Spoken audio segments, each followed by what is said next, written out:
Oi, gente, boa noite.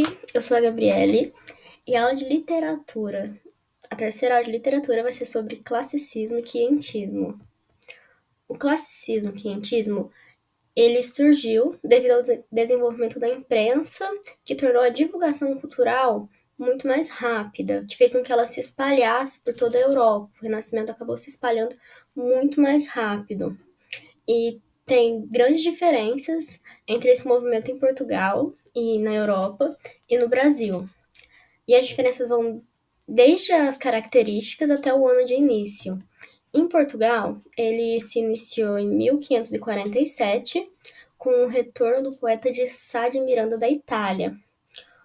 O poeta Sá de Miranda, ele introduziu os versos decassílabos, que começou a ser chamado da medida nova. As redondilhas passaram a ser chamadas de medida velha. A poesia passou a ser mais refinada. Também teve a introdução do soneto, que é 2 quartetos e 2 tercetos com metrificação em decassílabos e rima em esquemas rigorosos.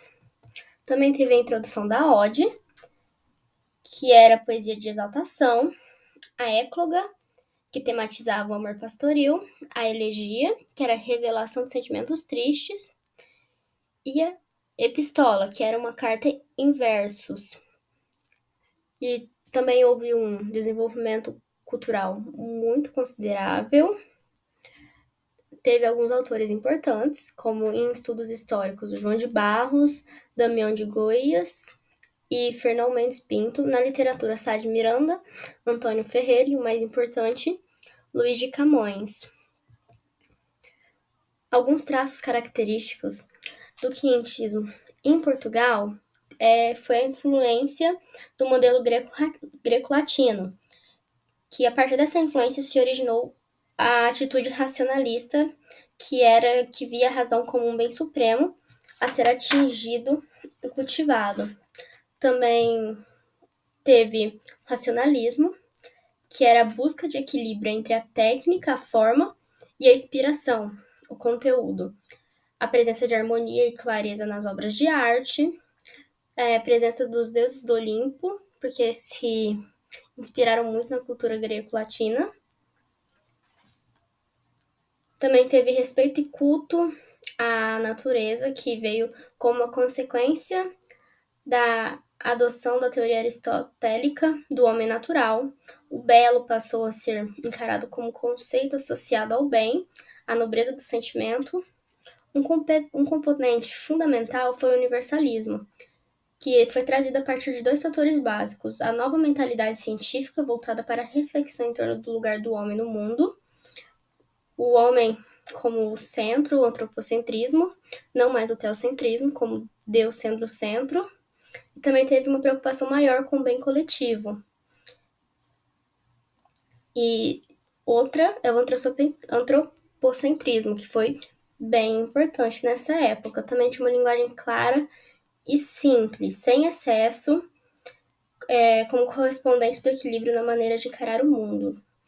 A expressão dos sentimentos permaneceu, mas estava submetida a uma tentativa de explicação racional da explanação lógica.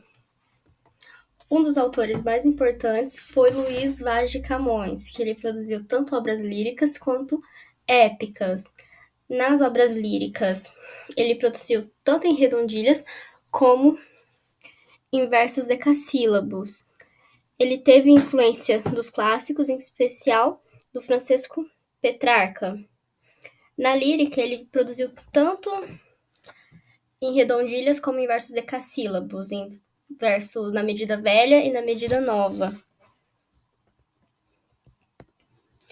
Tem também a presença do racionalismo em seus poemas, sua lírica. Na lírica da medida velha tinha um caráter jocoso e sático, próprio da cultura medieval. Temas comuns são a fugacidade dos bens da vida, o desconcerto do mundo, o amor na teoria do neoplatonismo, que era um amor que ele só se concretizava, só se tornava real no plano espiritual.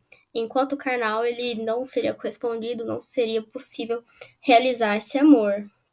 Então, tinha muito também a frustração amorosa, porque esse amor só se realizaria no plano espiritual. Na obra épica de Camões, o mais importante é os Lusíadas, que é um conto épico que narra a viagem de Vasco da Gama para as Índias. E nesse épico ele está sempre exaltando o povo português, mostra várias conquistas do povo português ao longo dos anos. O povo português sendo um herói, mas o Vasco da Gama, assim, representando o povo português como herói. O poema ele é dividido em 10 cantos e possui 1.102 estrofes, e cada estrofe é formado por 8 versos decassílabos, com esquema fixo de rima A, B, A, B, A, B, C, C, e esse estrofe recebe o nome de oitava rima, e ele se inspirou em autores clássicos e humanistas. Tem grande exaltação de Vasco da Gama e do povo português, e ele é dividido em 5 partes, em preposição, invocação, dedicatória, narração e epílogo. A preposição, o autor revela sobre seus propósitos e o assunto que vai tratar o poema. Na invocação, o autor pede ajuda e inspiração às ninfas do rio Tejo. A dedicatória é quando ele dedica a obra, e ele dedica a obra ao rei Dom Sebastião. A narração conta a história da viagem. O epílogo exorta Dom Sebastião a continuar a expansão ultramarina, a única forma de evitar a futura derrocada portuguesa, porque ele prevê que os portugueses, continuando nessa expansão, vão acabar na miséria, e o único jeito disso não acontecer seria parar com essa grande expansão ultramarina.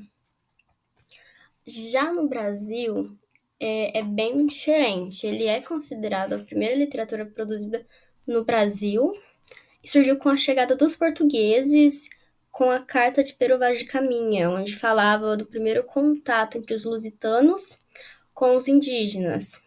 Esse é considerado o marco inicial. Tinha tanto a literatura de informação, que seria essa, de contando, informando o primeiro contato, informando as naturezas, o povo que vivia aqui, e a de catequese, que era com o intuito de catequizar os indígenas, o povo que já vivia aqui. Tinha as crônicas de viagem, os textos eram descritivos e informativos, e tinha uma linguagem simples. Dois autores importantes é o Pero Vaz de Caminha, eu escrevi errado aqui no slide, depois vou mudar, que registrou as primeiras impressões sobre o Brasil. A Carta de Achamento do Brasil, que foi escrita por ele, que é considerado o marco inicial, que descreve as paisagens dos indígenas. Também tem o Padre José de Anchieta, que tinha o intuito de catequizar os indígenas. E foi, entre aspas, um defensor do povo contra os colonizadores, porque era contra o povo indígena ser escravizado, desde que eles se convertessem, desde que fossem catequizados. O Padre José de Anchieta também se interessou pelo tupi e aprendeu tupi e fez uma gramática do tupi. Sobre o quientismo no Brasil é isso, e em Portugal também é só sobre isso mesmo. Caso tenha alguma dúvida, deixem nos comentários que a dúvida será respondida.